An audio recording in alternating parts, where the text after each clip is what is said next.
It was a Thursday morning in late June, the kind of day when the Chicago heat hangs thick in the air and the streets vibrate with a tense kind of energy. I sat quietly at my usual spot in the South Side flea market, not far from 47th Street, where old Romani families once gathered. My chair was simple, but the cloth on my table wasn't. It was hand-stitched with red and golden threads by my mother, who came from a long line of Romani women with the gift. On one end of the table, the cards rested in a perfect cross. On the other, a glass of water filled with 7 tiny stones, a sprig of rue, and a small wooden carving of Saint Sarah. Everything prepared, everything charged. The first person that morning was a man who didn't say much, just asked to have his lifeline read. He wasn't ready to hear what I saw, and I didn't force it. Some truths ripen on their own time. Then came 2 laughing girls wanting to know about love, but one had something dark hiding in her eyes. I warned her, gently. She ignored it. That, too, was her choice. So the morning unfolded. And then, she arrived. You could smell her before you saw her. Strong perfume, expensive. High heels clicked against the pavement. Hair perfectly styled. Makeup like armor. She stopped in front of me, not with reverence, but arrogance, smirking. She pointed to my cloth and raised her voice. Let's see if the gypsy gets anything right today, or if it's just another scam. Laughter echoed around her like cheap perfume. I looked her dead in the eyes, not with anger, with sight. I saw pain. I saw fear. I saw a future that had already begun to fall apart. But I said nothing. Some things the universe reveals in silence. Some debts collect themselves. She sat down, still mocking. She wanted to know about her husband, her money, her future. I shuffled the cards, and what came out was no accident. The tower, the scythe, the coffin, and then the house card reversed. The energy in the air shifted. That combination, for those who know, means collapse, a fall inside the home, something vital breaking. I explained it gently, but she scoffed. Is that all? Just doom and gloom? You people always say stuff like that to scare the weak-minded. She got up and walked away, laughing louder than ever, dragging others with her. The vibration she left behind was heavy, thick with disrespect. But just as she stepped out of my little space, a black butterfly landed softly on the rim of the water glass. For those who understand the signs, that's no coincidence. That night, I had a dream. Not the kind that fades in the morning, but the kind that clings to your skin. I saw a house with no light, a shattered window, and her, that same woman, kneeling on a cold floor, cradling something in her arms. Something small, something lifeless. I woke with a heaviness in my chest. I didn't cry. I didn't pray. I waited. Because the thing about destiny is, it doesn't need to shout. It just waits for the lesson to unfold. 22 days passed. It was once again a Thursday, and as always, I was at my regular spot at the South Side flea market. Many people passed by that morning, some curious, some skeptical, and a few silently searching for something they couldn't name. Then came an older man in a brown tweed blazer, someone I had seen once or twice before. His voice was low but urgent. Did you hear what happened? That wealthy lady, the one who mocked you? Something terrible happened. My heart didn't skip. It sank. Not in surprise, but in confirmation. I had already seen it in the dream. That vision had not been imagination. It was a message, and when messages are ignored, life delivers its own evidence. He explained that the woman's 5-year-old daughter, Lily, had died in a tragic accident inside their home in Lincoln Park. A heavy antique bookcase had fallen on her while she was playing in the family room. No one saw it happen. The mother had been locked in her bedroom on a long phone call. By the time she realized it, it was too late. Lily was already gone. That night, I lit 7 candles, one for each spiritual plane. I prayed not only for Lily's soul, but also for her mother, because I knew grief could open what pride had closed. Just a few days later, she returned to me, but she wasn't the same woman. Her hair was unkempt, eyes hollow, her posture deflated. She wore no makeup, no jewelry, just a gray hoodie. She clutched an envelope in both hands like it held her last hope. When our eyes met, she dropped to her knees right there on the cracked pavement. "Please, forgive me." I didn't ask her to stand. I placed my palm gently on her forehead. The voices around us faded. All I could feel was the cold aura surrounding her. Her spirit was broken, and worse, she was being followed. "There's something around me, something wrong," she whispered. "Since Lily died, my house is cold all the time. Lights flicker, doors creak open by themselves, and I hear her name whispered over and over again in the middle of the night." She handed me the envelope. Inside was a letter, handwritten, with lines trembling from either the cold or the emotion. She admitted to playing with spirit boards as a teen, laughing at psychics, mocking faith. She thought she was stronger than that, but deep down she was always terrified of what she couldn't explain. She asked for help. I didn't offer comfort. I offered the truth. What surrounds you is not your daughter. It's something else, something drawn to your pain, your guilt, your denial. Darkness isn't born from tragedy. It thrives in arrogance. Her tears came not from sorrow, but from realization. That's when the healing begins, when the soul understands it has crossed a line. That very afternoon, I began preparing the spiritual cleansing. I gathered the 7 elements: fire, salt, earth, vinegar, charcoal, a mirror, and sage. The ritual had to be done without delay, but before anything, I asked her to make one promise: never again mock the invisible. It's not fear that protects us. Spiritual cleansing It's is never reverence. just about removing energy. It stirs the soul, awakens ancestral echoes, and forces truths to the surface. When I began the ritual, she sat in still silence. Her breathing was heavy, her posture tense, like someone trying to resist what was already inevitable. I lit the fire with dry herbs and coarse salt, laid the circle with soil from sacred land, and drew a charcoal cross on the wooden floor. In the center, I placed the mirror facing upward. That mirror wasn't just for reflection, it was for revelation. As I placed the white candle atop the vinegar bowl, I felt the air shift. The cloth walls around us trembled lightly, though no breeze came. Something had arrived. I called upon the guides, the protectors of the 4 directions. I began the old prayer, passed down only through the female line of my Romani blood. My voice was low, steady, wrapped in reverence. Then her eyes shifted, slowly but deliberately, locking on the mirror. She saw it. What she saw was not her daughter.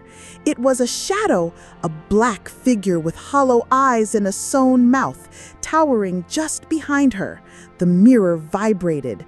The flame of the candle flickered dangerously low. Her body shivered, but she didn't scream, not yet. I stomped the floor with my heel, grounding the space, and called out Saint Sarah's name 3 times. The smoke from the sage swirled upward like a serpent rising. I placed my hand firmly on the top of her head and said, "You do not belong to her. Return to the void from which you came." And that was when she let out a scream, raw, guttural from somewhere beneath memory. The mirror cracked straight through the center. and the shadow vanished. She collapsed into tears, real tears, cleansing tears. She whispered between sobs, "I saw her. I saw a lily. She was in a field, smiling. She was happy. And I heard a voice say, 'She is free now, but you must free yourself.'" I nodded, not with joy, but with knowing. This was not the end. Evil never travels alone. It comes in chains, often hidden in regret, pride, and guilt. I handed her a medal of protection and a small bottle of blessed oil I had prepared with rue, rosemary, frankincense, and rose. "Use this daily," I told her, "behind your neck, on your wrists, and at your navel.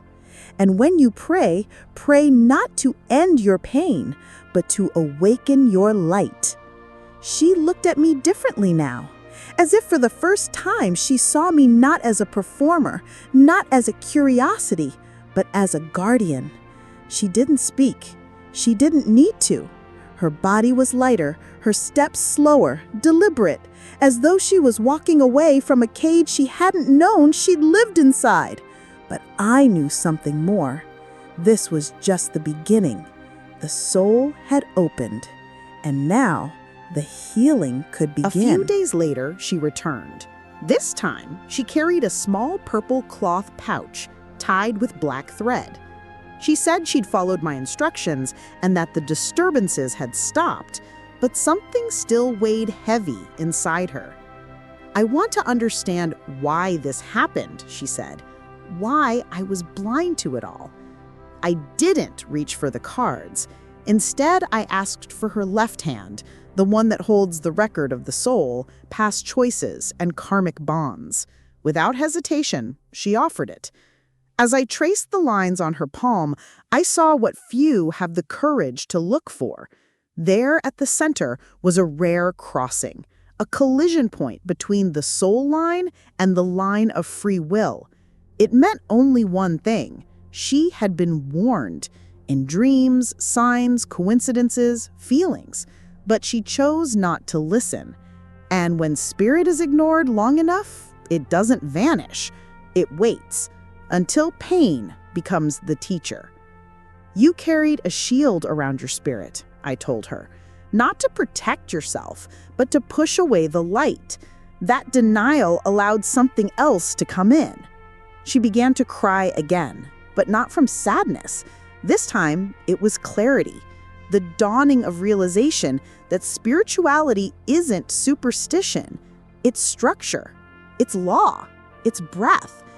Then I showed her something else, a small arch tucked between two lines, barely visible unless you knew where to look.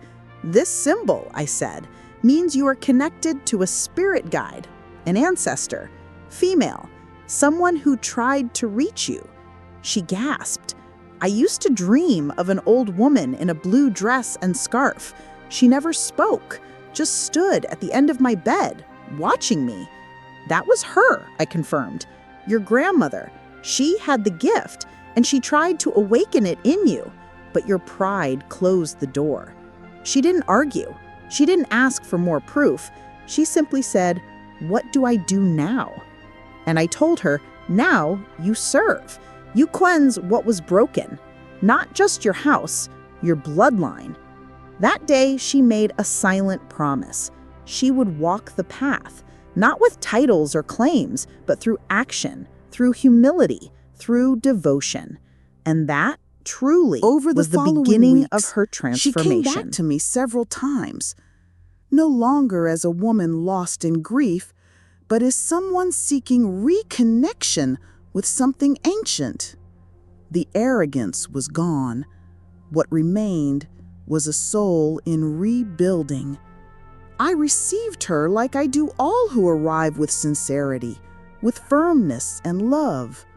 Because spiritual learning isn't easy, but it is liberating.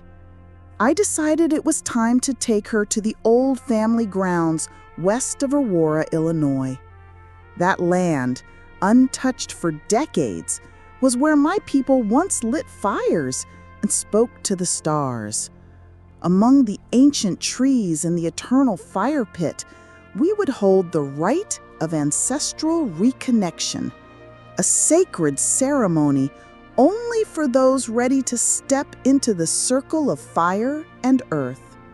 She arrived dressed in white, barefoot as tradition requires. At the center of the circle, I placed sacred tokens of her lineage, an old photograph of her grandmother, a piece of blue cloth embroidered with stars, and soil taken from the home where she was born. Around the perimeter, I lit 11 candles, each representing a generation that came before. The air shifted. Though the sky was overcast, a warm breeze stirred the flames eastward. The spirits had arrived, watching, welcoming. She closed her eyes, and I felt it, her soul opening wide. She didn't wail, she didn't tremble. She wept quietly, like someone surrendering to something greater. Then she whispered a name, Madeline, a name she had forgotten, but which rose from her very roots, a name of an ancestor who was once a seer, silenced by shame and erasure. She lives in you, I told her, and she is ready to guide you if you are ready to listen. She didn't answer with words. She answered with her life. From that day on, she committed to study, to daily prayer, to acts of silent kindness. She volunteered at senior homes, sat with grieving mothers, lit candles for souls she'd never met. She learned to listen, not just with ears, but with spirit. In time, she began to counsel other women, not as a guru, not for money, not for fame. She simply held space for those in pain, shared her truth, and in doing so, returned what she once denied. And I simply watched, because there are times when our role is to plant, and the harvest belongs to another. And she harvested well. Not long after the ancestral ritual, I received a letter. The envelope carried the scent of lavender, the ink inside a delicate blue. It was from her. She wrote that she had dreamed of Lily once more, but this time there were no tears, only peace. In the dream, her daughter danced through a wildflower field, laughing with butterflies. She was happy, Grandma Carmen, she wrote, and for the first time, I felt peace too. I read that letter as if it were sacred scripture, because true healing isn't always loud or dramatic. Sometimes it's a quiet release, like breath after holding it too long. That was the real miracle, not the end of pain, but the beginning of acceptance. When a mother can remember without being shattered, when she can carry the memory of her child not as a wound, but as a seed of love, that is when healing has truly arrived. But it wasn't until a chance encounter at the market that I fully understood how far she had come. It was a Tuesday morning, unusually warm for fall, and I was arranging my table when a young woman approached me. She wore a deep blue headscarf and carried herself with quiet strength. Her eyes had cried before, but they no longer carried despair. She introduced herself as one of her students. She told me to come find you, to thank you, because you were the first to light a candle for her when no one else would. I said nothing, not because I had nothing to say, but because some truths are too large for words. I simply nodded, feeling the weight of that simple gratitude. The woman I had once met, prideful, lost, had become a light for others. Her pain had become a bridge. Years passed. She never gave herself titles, never called herself a healer or a guide. She simply lived the truth she had earned. And that, in my eyes, is the highest calling. And me? I remain here, at the edge of the flea market. Same cloth, same cards, same glass of water with rue. Because the world doesn't run out of lost souls. There will always be someone who mocks until life humbles them. And when that moment comes, I'll be here, just like I was for her. The world may change, but some truths never do. Since the times of our ancestors, we've known those who mock what they can't see will eventually see what they never wished to. This story isn't about punishment. It's not spiritual revenge. It's about consequence, about what happens when a soul turns its back to the unseen, only to cry for help when it's too late. The woman who once mocked me became someone else, but not because I changed her. Destiny did. Pain did. And when spirituality finds a clean space to act, it performs miracles. Her faith was rebuilt through humility. That's where all true transformations begin. As I finish this story, I leave a message for you, the one listening now. If you ever cross paths with someone like me, in a market, in a dream, in a sudden feeling, listen. Respect it, even if you don't understand right away. The invisible is real, and those who learn to walk with it walk in peace. Maybe you'll never have to go through what that woman did, but that depends on a single choice: arrogance or reverence, doubt or faith, laughter or silence. And if you ever get lost, remember, there is always an old gypsy woman with eyes of the past and hands of the future, sitting quietly somewhere, waiting for you to return. If this story touched you, leave a comment below. Share it with someone who needs to hear it. Subscribe to the channel and light this flame with me. More stories like this are coming because as long as there are souls, there will be mystery. And as long as there is pain, there will also be redemption. May Saint Sarah cover you with the mantle of truth, and may the invisible world never have to scream in order to be heard.